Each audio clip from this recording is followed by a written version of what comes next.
Bismillahirrahmanirrahim. Assalamualaikum warahmatullahi wabarakatuh. Alhamdulillahilladzi hadana bihada wa ma kunna linahtadiya laula an hadana Allah. Asyhadu an la ilaha illallah wahdahu la syarika lah wa asyhadu anna Muhammadan abduhu wa rasuluh. Allahumma salli wa sallim ala nabiyyina Muhammadin wa ala alihi wa sahbihi ajma'in wa man tabi'ahum bi ihsan ila yaumil amma ba'du. Fa inna asdaqal hadithi kitabullah wa khairul hadi Muhammadin sallallahu alaihi wasallam wa syarrul umuri muhdatsatuha fa inna kulla muhdatsatin bid'ah. Hadirin sekalian dirahmati oleh Allah Subhanahu wa taala. Alhamdulillah, pagi hari ini kita membahas permasalahan pendidikan anak dan pendidikan seksual. Perlukah anak-anak mengetahui pendidikan seksual? Ya. Dorongan seksual ini adalah sebuah fitrah dari Allah Subhanahu wa taala yang diciptakan oleh Allah Subhanahu wa taala untuk kita ya manusia yang Allah berikan sebagai bentuk pemeliharaan Allah kepada manusia. Dia menjadikan masa tertentu untuk mulai bisa merasakan hal ini agar kita bisa meneruskan keturunan, khilafah, pergantian antara satu generasi dengan generasi yang berikutnya. Inilah tujuan Allah Subhanahu wa taala menciptakan dorongan seksual. Dan karena itulah Allah Subhanahu wa taala membuat aturan-aturan, rambu-rambu agar fitrah ini tetap terjaga dengan suci, tidak dikotori dengan syahwat hewani, dengan nafsu syaitan yang akhirnya menjadikan sesuatu yang Allah ciptakan awalnya baik ini menjadi hal yang buruk. Dorongan seksual itu adalah fitrah dan jangan disikapi secara negatif, karena ketika disikapi dengan negatif, dengan buruk, dikhawatirkan hasrat ini atau fitrah ini juga akan hilang dari kita atau dari anak-anak kita, yang menyebabkan terganggunya siklus khilafah atau pergantian generasi satu dengan generasi yang lainnya, karena rusaknya fitrah atau rusaknya sesuatu yang Allah berikan mulia ini awalnya. Terkadang kita harus menyempatkan diri berdialog dari hati ke hati dengan anak kita tentang hasrat mereka yang mulai dia rasakan terhadap lawan jenis.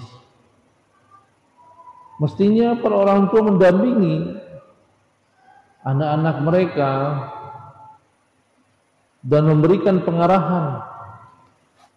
Selanjutnya, orang tua juga berinisiatif untuk menjaga agar kecenderungan itu berjalan normal, guna mencegah pembangkit dari luar yang dapat menyebabkan penyimpangan perilaku pada anak-anak kita. Nah, dalam permasalahan ini kita membagi beberapa poin ya dalam pola pendidikan anak kita yang ada kaitannya dengan dorongan seksual ya. Ini supaya kita dapat mengendalikan hasrat ini dengan baik serta benar dalam menyikapinya hingga menjadi watak yang positif yang tetap menjadi fitrah yang baik dari Allah Subhanahu wa taala ini terjaga pada diri anak-anak kita. Maka Islam juga mengajarkan hal ini agar hal ini jangan sampai menyimpang, karena demikian derasnya informasi yang datang pada kita, anak-anak kita yang bebas menggunakan gadget atau HP, ya. Ini para orang tua harus tahu hal ini, karena HP itu tidak ada batasan usia ketika seseorang mijit atau melihat apa saja yang dia kehendaki. Ya, seorang yang dewasa yang sakit hatinya atau ada penyakit dalam hatinya, ini bisa dengan mudahnya membuka hal-hal yang Allah haramkan hanya lewat jari jemari mereka saja. Dan ketahuilah ibu sekalian, hal ini juga bisa dilakukan oleh anak-anak kita. Tangan-tangan mungil itu juga bisa membuka sesuatu yang Allah haramkan. Tidakkah hal ini menjadi kekhawatiran bagi para orang tua, sehingga mereka ingin cari tahu gimana caranya supaya anak mereka terhindar dari masalah ini? Karena banyak orang tua sekarang masih mensikapi fenomena yang ada ini secara konvensional, ya, secara turun-temurun. Padahal zaman ini benar-benar sudah berubah, apalagi sejak adanya pandemi, ya. Setelah masa pandemi berlalu, kita menjadikan atau anak-anak kita menjadi sangat akrab, familiar, mengerti betul bagaimana mencari apa yang mereka kehendaki. Dan kalau anak-anak kita mengerti apa yang mereka kehendaki, ini berarti adalah uang bagi pihak lain supaya mengeksploitasi apa yang diinginkan oleh anak, apa yang disukai oleh anak. Nah, ini masalahnya. Dan kita tidak bisa mencegah keadaan ini. Kita tidak bisa mencegah situs-situs porno, gambar-gambar yang seronok. Ini tidak bisa kita hapus begitu saja. Berbeda dengan 10 atau 20 tahun yang lalu, ketika belum tersebar secara masif seperti saat ini, internet bisa diakses di mana saja, kapan saja, oleh siapa saja. Ya, maka itu para orang tua ini sangat penting untuk mengetahui hal ini, karena betapa keadaan saat ini demikian sangat memprihatinkan. Yang terjadi sama anak-anak kita ini jauh mengerikan seperti dari apa yang kita bayangkan. Maka itu, ibu sekalian, a'adzalillah wa iyyakum, pendidikan ini, materi yang akan kita sampaikan ini, boleh dibilang ini materi yang sangat penting yang orang tua harus mengetahui dan memahaminya. Tadi yang seperti saya katakan, orang tua tidak mampu bisa mencegah atau tidak bisa menghapus situs-situs porno yang beredar saat ini. Orang tua juga tidak bisa membatasi secara ketat penggunaan HP pada anak-anaknya. Jangan ibu merasa bahwa anak saya masih TK, tidak akan melakukan ini dan itu. Anak saya tidak bisa melakukan itu. Sedangkan HP-nya dipakai oleh bapaknya atau ibunya. Nah, kita saja yang tidak pernah berhasrat ingin melihat situs-situs porno, ya kan? Tapi satu saat ketika kita berselancar di dunia maya, tiba-tiba ada iklan masuk menggoda untuk melihat, untuk melirik, dan kita dengan refleks tangan kita memijit ini untuk melihat lebih dalam. Ada apa ini? Kemudian begitu dan seterusnya. Ketika kita klik satu, jempol kita satu kali klik, besok setiap kali kita buka HP itu terus ada. Itu terus ada. Terus mengiklan.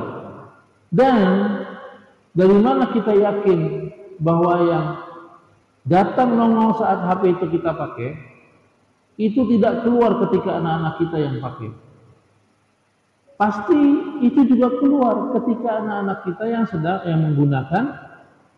menggunakan HP.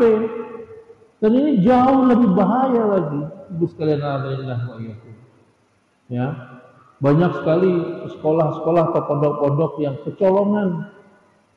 Anak-anaknya menjadi anak-anak yang tiba-tiba menjadi pecandu LGBT. Ya. Atau ada yang lain lagi, pecandu menonton film porno. Nah ini kenapa? Saya bilang tadi, kita tidak mungkin mencegah adanya situs-situs porno, tapi kita mesti bisa membentengi anak-anak kita dari hal-hal seperti itu. Ibu mungkin nggak akan berpikir, kalau saya pernah baca ada seorang anak TK, Bu. Anak TK itu kecanduan role game. Kecanduan role game. Main di Telegram. Ngechat sama laki-laki lain. Atau siapapun itu, nggak tahu laki atau perempuan. Yang anak-anak ini bermain role game. Menjadi pasangan suami istri. Antara dia dengan orang yang dicat, dan setelah orang yang dicat dalam Telegram itu dia nggak tahu, masih muda, udah tua, orang baik-baik atau predator, dia nggak tahu. Dan itu ada kecanduan, Bu. Dan anak-anak untuk main role game ini cuma perlu uang 2.000 atau 3.000 rupiah. Ya. Dan bagaimana jadinya kalau hal itu menimpa anak-anak kita? Nah makanya sekali lagi kita tidak bisa mencegah itu dengan cara kita, ya, atau dengan menghapus situs-situs porno atau menangkapi orang-orang itu, nggak bisa gitu. Kenapa demikian banyaknya jaringannya, mafianya demikian kuat, tidak akan bisa kita hilangkan itu. Tapi kita bisa paksa anak-anak kita atau mampu mendidik anak-anak kita agar mereka memiliki benteng yang kuat supaya mereka terhindar dari hal-hal yang dimurkai oleh Allah Subhanahu wa taala ini. Ibu sekalian, alhamdulillah wa iyyakum. Ya. Saya enggak habis ngerti juga, ya. Saat ini bayangkan orang-orang tua yang sudah ngaji saja merasa nggak perlu kajian parenting, nggak perlu harus hadir dalam setiap kajian. Itu hanya buat anak-anak atau orang yang nggak ada kerjaan. Ini sangat miris, ya. Kajian tentang tauhid sepi, kajian tentang parenting sepi, ya. Ini semua memang efek dari apa? Efek dari pandemi, ya. Dulu ketika pandemi statusnya tuh kangen hadir ke kajian. Begitu Allah buka pintu kemudahan untuk menghadiri kajian, mereka bilang apa? Enakan lewat YouTube aja ngajinya, nggak perlu datang. Padahal lewat YouTube udah dipastikan mereka nggak pernah bisa ngaji dengan benar. Orang yang ngaji lewat streaming bisa dipastikan tidak ngaji dengan benar. Jarang sekali yang dengar kajian streaming mereka pegang buku dan pensil atau pulpen untuk mencatat faedah-faedah yang disampaikan. Jarang sekali. Ya, tapi inilah cara syaitan menjauhkan kita dari al-haq. Dan ketahuilah kita bersyukur pada Allah Subhanahu wa taala, ibu masih dimudahkan oleh Allah untuk hadir ke majelis ilmu yang penuh keberkahan ini. Ibu sekalian, a'adzallahu wa iyyakum. Ada beberapa poin yang mesti kita siapkan anak-anak kita untuk menghadapi permasalahan ini. Yang pertama, ajarkan adab meminta izin. Ini kelihatannya hal yang sederhana, Bu. Ya, ini kelihatan hal yang sederhana. Tapi ini menjadi hal yang sangat penting. Mengajarkan anak kita meminta izin untuk masuk ke kamar orang tuanya.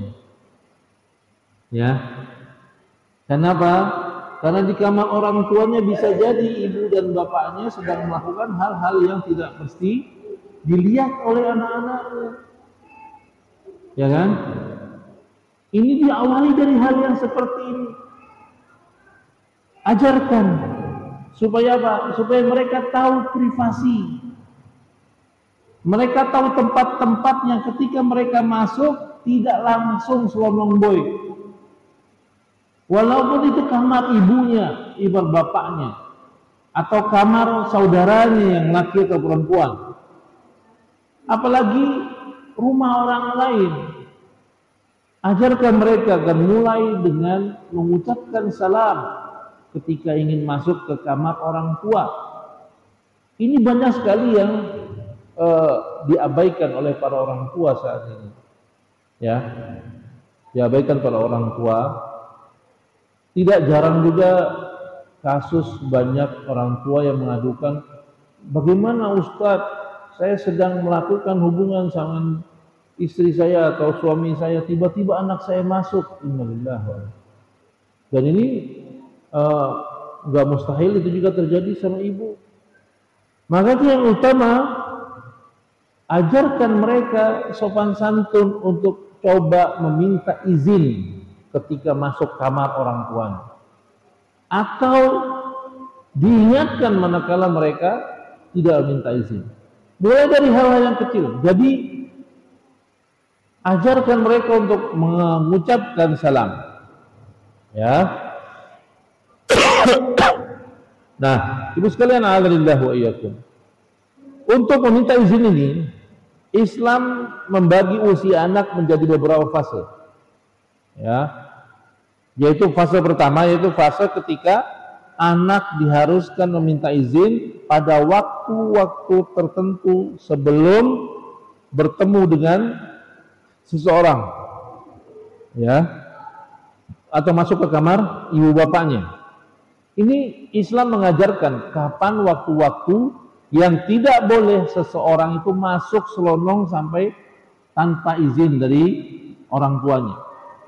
Allah Subhanahu wa taala berfirman, "Ya ayyuhalladzina amanu," wahai orang-orang yang beriman, "liyasta'zinukumul ladzi malakat aymanukum."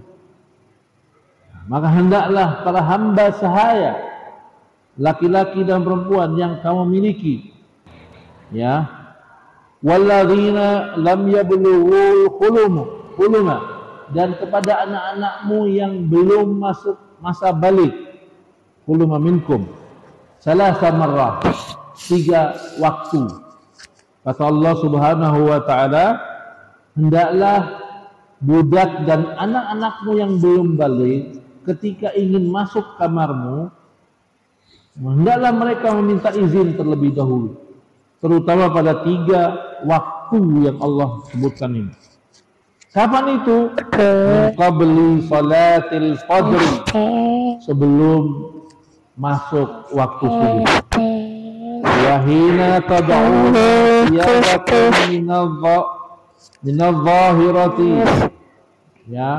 Dan yang kedua, ketika kamu meninggalkan pakaianmu yang di luar di tengah hari. Dan yang ketiga, wa min ba'di salatul isya.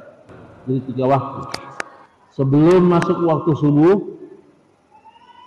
sebelum zuhur, atau ketika zuhur, ketika orang tua kita sedang beristirahat di kamar. Karena di istirahat di kamar kita membuka pakaian luar, ya, biasanya. Biarkan anak-anak atau ajarkan anak-anak agar meminta izin pada waktu-waktu yang ditentukan oleh Allah Subhanahu wa taala. Ya. Ini tidak boleh. Dan yang ketiga, ketika setelah sholat isya. Ini buat siapa? Buat anak-anak yang belum balik. Ya. Nah, kata Allah Subhanahu wa taala, salah satu auratin lakum, karena 3 waktu itulah aurat buat kalian. Ya. Ini masa-masa kita mungkin tidur atau tersingkap pakaian dalam kita atau yang lainnya. Laisa 'alaikum wala 'alaihim junahun ba'dahunna. Selain dari 3 waktu itu, anak yang belum balik boleh masuk kamar kita tanpa izin.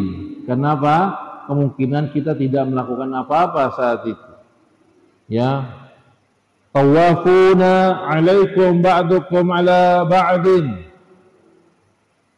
Mereka keluar melayani kamu, keluar masuk bertemu denganmu sebagaimana kamu atau sebagian yang lain.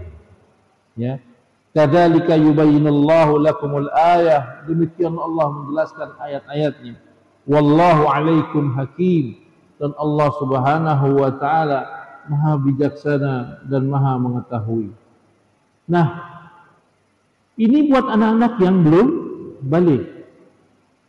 Karena pada saat-saat yang 3 Allah sebutkan itu sering terbukanya aurat kita, ya. Maka anak kita yang belum balik saja tidak boleh masuk pada saat-saat itu. Yang kedua, tadi masa fase sebelum mereka balik. Yang kedua, fase ketika anak harus meminta izin secara mutlak dalam segala situasi dan kondisi. Pada waktu ingin masuk menemui orang dewasa atau bapak dan ibunya. Ini diperlakukan saat anak sudah balik. Kata Allah Subhanahu wa taala, "Wa idza balagal atfalu minkumul hulum." Ketika anak-anakmu sudah mencapai balik, falyasta'zinu kamasta'zana alladziina min qablikum. Maka mereka harus minta izin seperti orang-orang yang lebih dewasa meminta izin. Kadzalika yubayyinullahu lakum ayatih.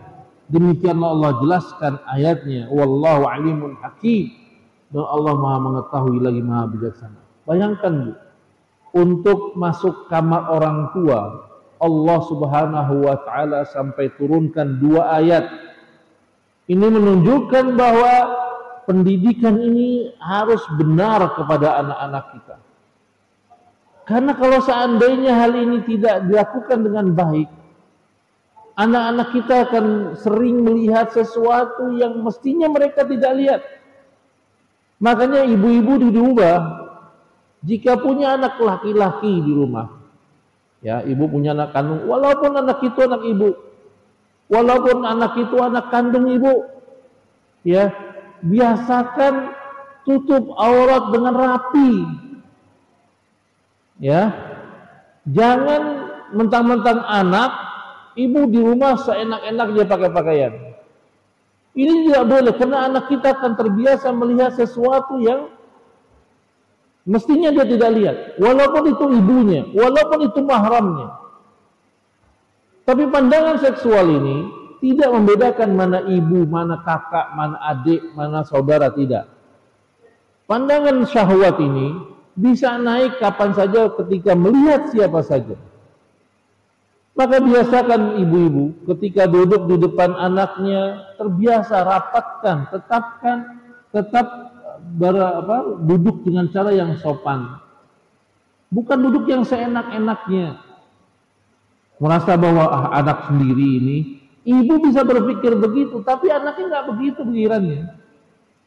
Dia bisa melihat sesuatu yang membangkitkan syahwat. Mungkin dia tidak bisa lampiaskan ke ibu.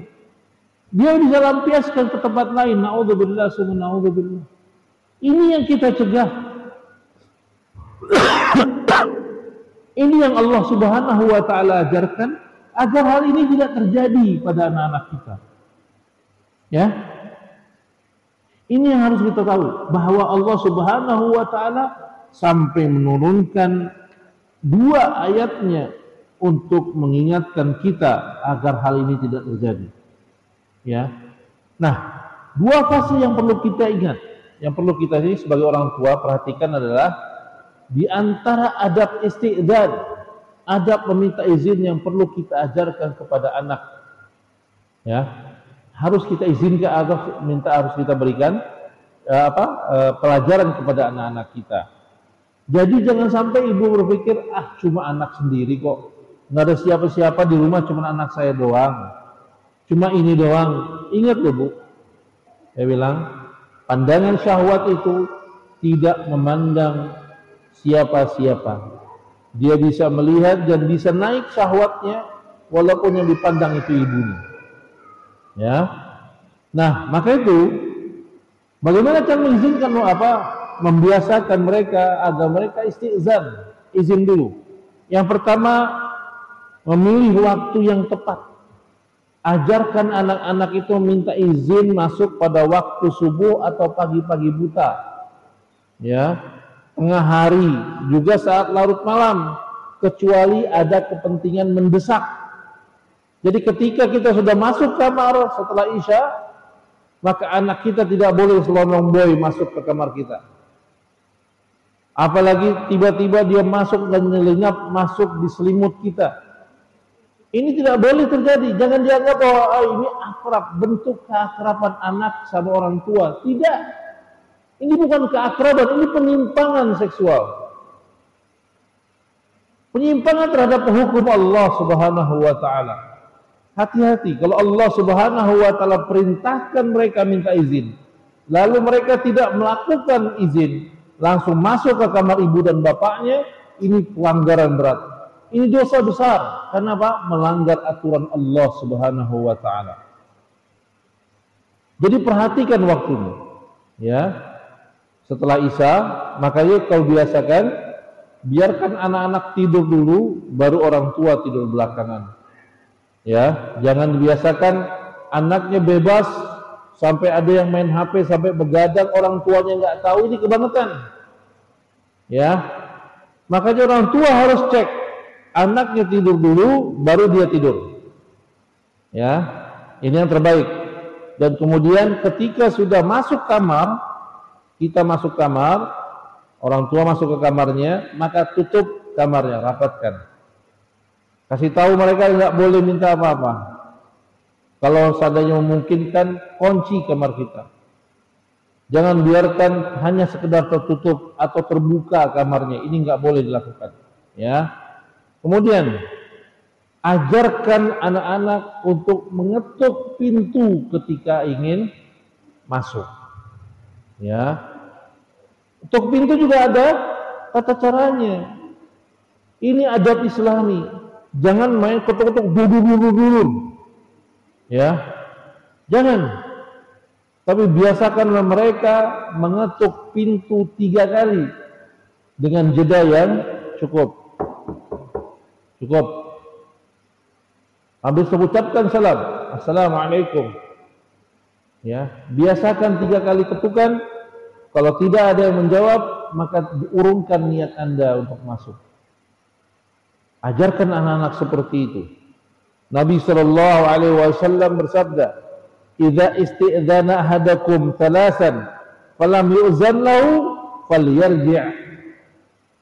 Kalau kamu ingin masuk suatu rumah untuk minta izin untuk masuk ke dalam rumah, lakukan 3 kali. Kalau sudah 3 kali tidak diizinkan, falyarji', maka pulanglah. Pulang. Itu yang kita diajarkan. Kecuali ada kebutuhan yang mendesak atau yang harus kita sampaikan hari itu juga, atau sesuatu pesan yang harus sampai, kita bisa telepon, kita bisa chat WA-nya, atau kita ketuk pintu rumahnya supaya orangnya tetap keluar dan mengizinkan kita masuk atau mengizinkan bertemu dengan kita. Ya, tapi jika tidak ada keperluan atau ada hanya sekedar berkunjung, ketuklah pintu 3 kali, kemudian salam dan ulangi, kasih jarak. Ya, kasih jarak. Kemudian kalau sudah 3 kali tidak ada balasan, maka pulanglah. Kemudian ibu sekalian, alhamdulillah wa iyyakum, izinkan juga, ajarkan juga agar mereka mengetuk pintu dengan perlahan. Kalau mau ke rumah orang pun dengan perlahan ketuk pintunya. Yang kita yakin bahwa ketukan pintu kita ini sudah didengar oleh orang, cukup. Jangan digedor-gedor seakan-akan bangunan orang yang lagi tidur. Ya, ajari anak-anak kita itu agar ngetuk pintu dengan jangan keras sampai mengejutkan orang yang ada di dalam rumah. Ya, Maka dinukilkan bahwa ada wanita yang hendak menemui Imam Ahmad bin Hanbal rahimahullah. Dia mengetuk pintu rumahnya dengan keras. Ya. Jadi ada ibu-ibu yang ingin bertemu dengan Imam Ahmad bin Hanbal. Terus dia masuk sampai di depan rumah Imam Ahmad, dia ketuk sekeras-kerasnya. Imam Ahmad keluar. Dia katakan apa? Kata Imam Ahmad, ketukan pintumu kayak ketukan Satpol PP, kayak ketukan polisi. Ini mengejutkan dan membuat sang imam kaget. Dan ini suatu hal yang terlarang. Jangan keras-keras kalau ketuk pintu. Ya, kemudian apa lagi? Biasakan atau ajarkan mereka ketika mereka mengetuk pintu, mukanya jangan menghadap ke arah dalam rumah atau ke arah dalam kamar ketika pintu itu terbuka. Biasakanlah palingkan wajahnya, atau suruhlah anak-anak kita memalingkan wajah mereka ketika mereka mengetuk pintu. Jangan sekali-kali menghadap ke arah dalam rumah ketika pintu terbuka. Yang kita perkirakan ini pintu terbuka kemana nih? Geser ke kanan, ke kiri, atau geser, ya. Supaya apa? Supaya mata kita tidak langsung masuk ke rumah atau ke kamar kita, ya. Ajarkan anak-anak untuk melakukan hal ini. Ajarkan agar tidak menghadap lurus ke arah kamar, ya, atau ke arah rumah orang yang akan dia masuki, sehingga dia melihat semua kondisi dan keadaan kamar kita, padahal mereka belum masuk. Ini nggak boleh. Ini termasuk sunnah dari Nabi Sallallahu Alaihi Wasallam. Ya, kata Nabi Sallallahu Alaihi Wasallam, beliau katakan Rasulullah Sallallahu Alaihi Wasallam, "Idza ata baba qaumin lam yastaqbalil bab min tilqa'i wajhi." Nabi Sallallahu Alaihi Wasallam, dia ketika mengetuk pintu tidak pernah menghadapkan wajahnya ke arah pintu. Ya. Walakin min ruknihi al-aiman awil aisar. Nabi Sallallahu Alaihi Wasallam biasa berdiri ke kanan atau kiri, menyamping, tidak mengarah ke arah pintu. Apalagi mengarah begitu dibuka pintu, langsung melihat kamar dari rumah orang yang ingin dia masuk. Jadi apa? Palingkan wajahnya. Kenapa? Rumah kita itulah aurat buat kita. Aurat. Jangan jadikan rumah kita ini seperti terminal. Siapa aja masuk selanang selonong gitu. Jangan jadikan rumah kita itu seperti stasiun yang siapa aja bisa masuk, siapa aja bisa keluar. Tidak. Tapi jangan sampai ada orang masuk kecuali minta izin terlebih dahulu. Termasuk anak-anak kita, dan ajarkan anak-anak kita untuk melakukan itu. Ini salah satu hal mencegah mereka melihat atau menyaksikan sesuatu yang tidak pantas mereka lihat. Ya, yang tidak pantas mereka saksikan. Arahkan itu sebisa mungkin. Ya. Bagaimana kalau rumah saya kontrakan kamarnya nggak ada pintu, buatlah hordeng agar tertutup. Jadi anak-anak kita ketika ingin masuk kamar kita, mereka juga minta izin, walaupun ada hordeng, tapi mereka izin dulu untuk masuk. Bukan berarti hordeng langsung bisa ditabrak. Diberikan hordeng atau satar atau penutup itu agar anak-anak tidak bisa melihat langsung ke dalam kamar. Itu tujuannya, ya. Jadi bukan nggak boleh sama sekali anak masuk kamar, boleh, tapi ajarkan mereka untuk meminta izin. Berarti belum ada duitnya. Kemudian apa lagi? Belum ada yang laku, aneh. Yaqulu assalamualaikum. Assalamualaikum. Nabi sallallahu alaihi wasallam biasa bersalam dulu. Wa zalika anna ad-duwara lam yakun 'alaiha yawma idzin syukur. Karena waktu itu rumah-rumah belum dilengkapi dengan tirai-tirai. Ya. Dulu pintunya ngablak begitu aja. Ya, hanya ditutup dengan pintu, tidak ditutup dengan hordeng-hordeng. Ya. Apalagi sekarang kalau ada hordeng bukan berarti serampangan untuk bisa nerobos masuk. Ya. Maka ucapkanlah salam. Kata Nabi sallallahu alaihi wasallam, "La ta'zanu liman lam yabda' bis salam." Jangan izinkan orang masuk sebelum mereka mengucapkan salam. Biasakan anak kita untuk masuk dengan mengucapkan salam. Ya, kalau mereka tidak mengucapkan salam, ulangi lagi, suruh ulangi keluar. Ulangi, baca salam dulu baru masuk ke dalam rumah. Ya. Kemudian apa lagi?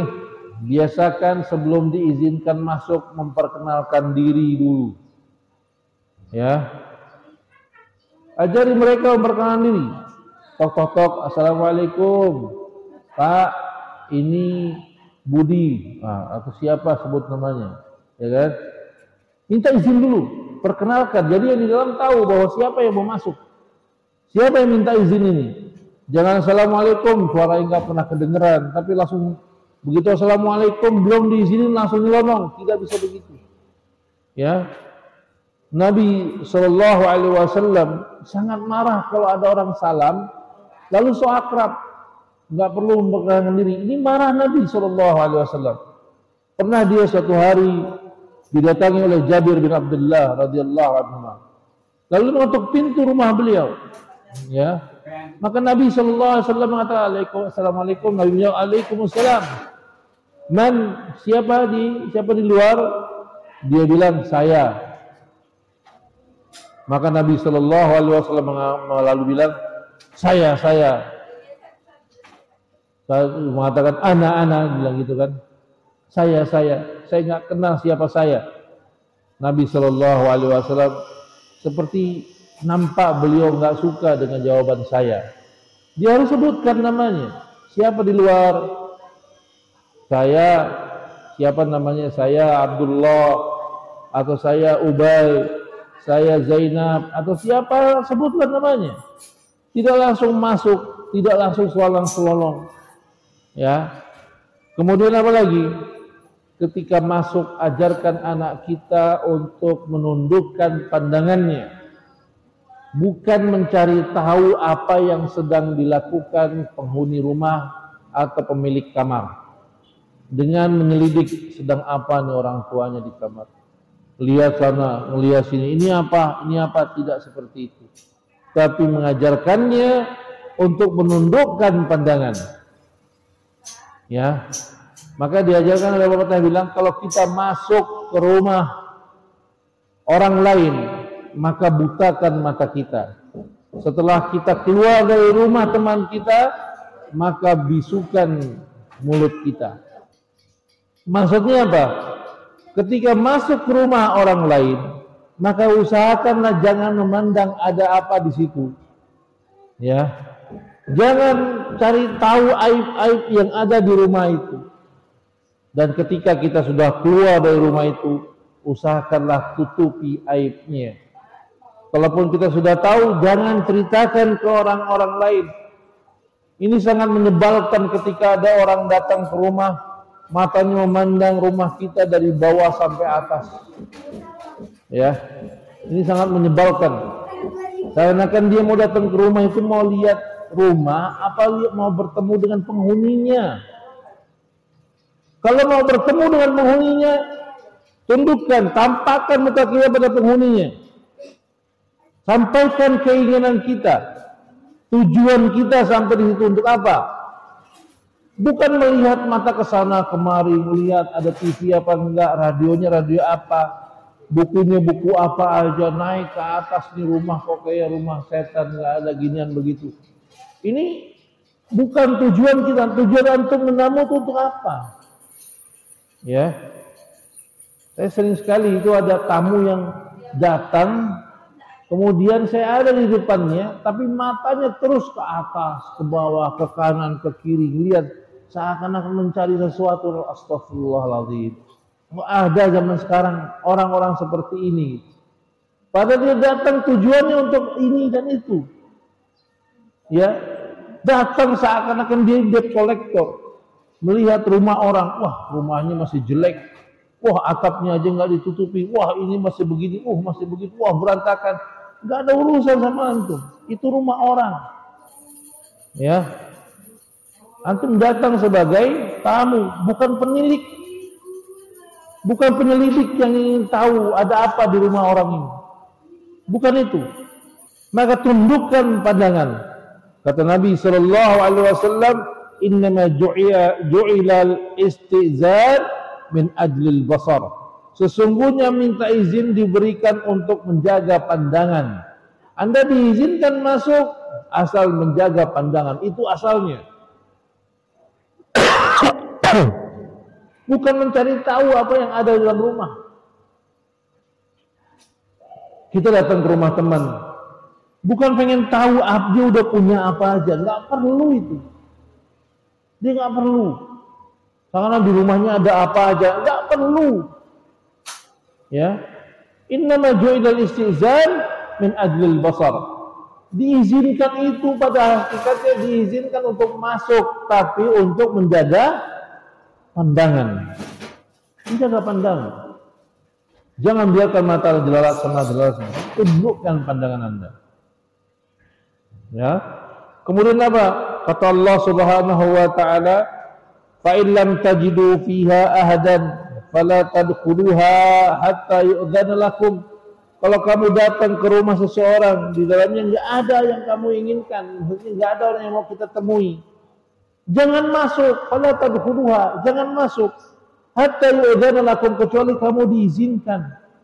Wa in qila lakum irji'u farji'u. Kalau kamu datang, ya, ibu datang pengen ketemui dengan istrinya, lalu yang ada adiknya bilang, "Oh, yang ibu cari nggak ada."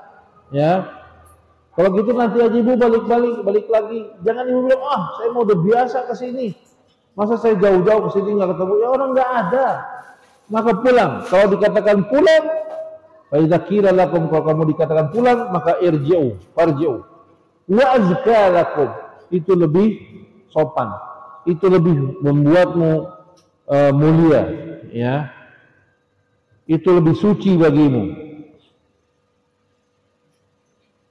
Nah, wallahu bima ta'malun alim, dan Allah Subhanahu wa taala Maha mengetahui apa yang kamu kerjakan.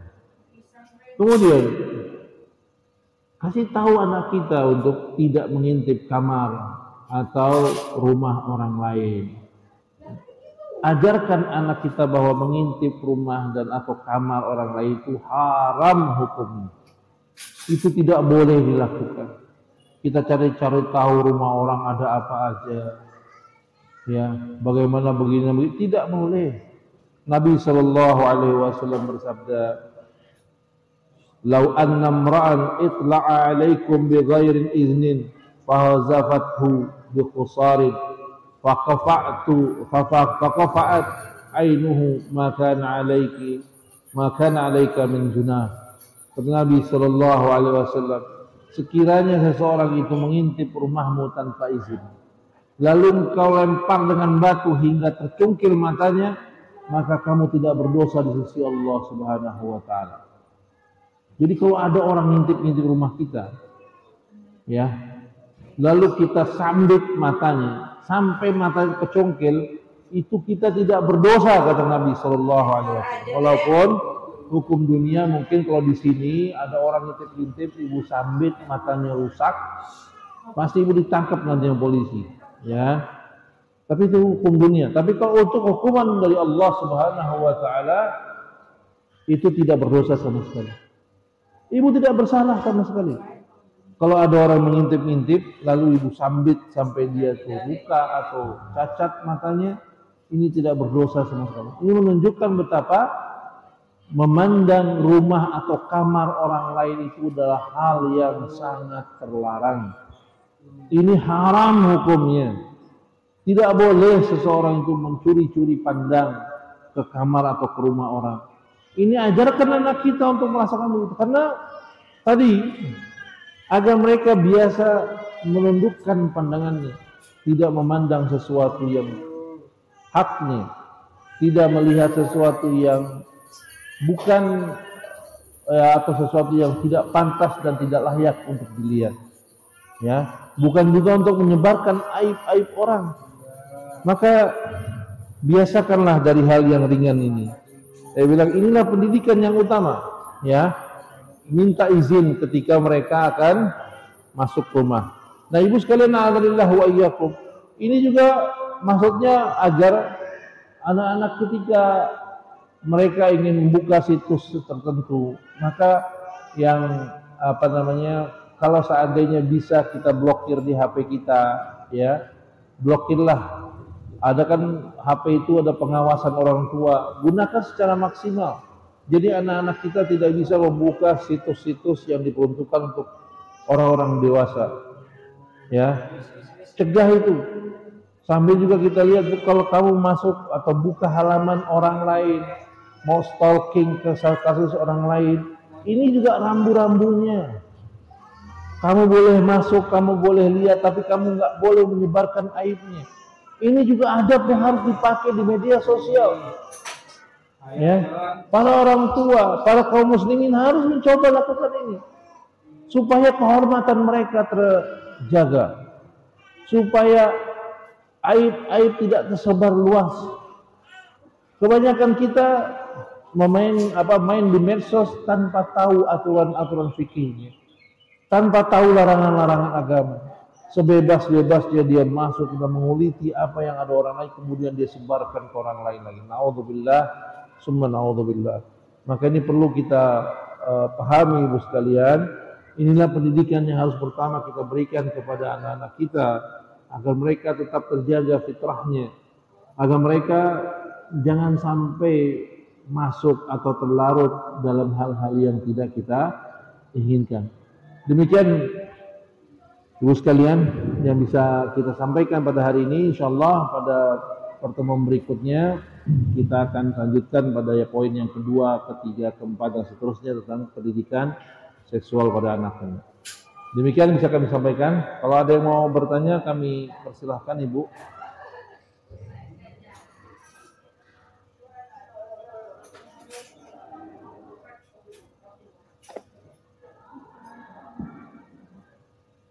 Ya, kalau tidak ada yang ditanya, kita cukupkan jumpa kita pada pagi hari ini.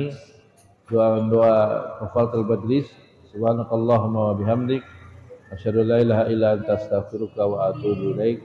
Wa sallallahu ala nabiyyina Muhammadin wa ala alihi wa sahbihi ajma'in. Wassalamualaikum warahmatullahi wabarakatuh.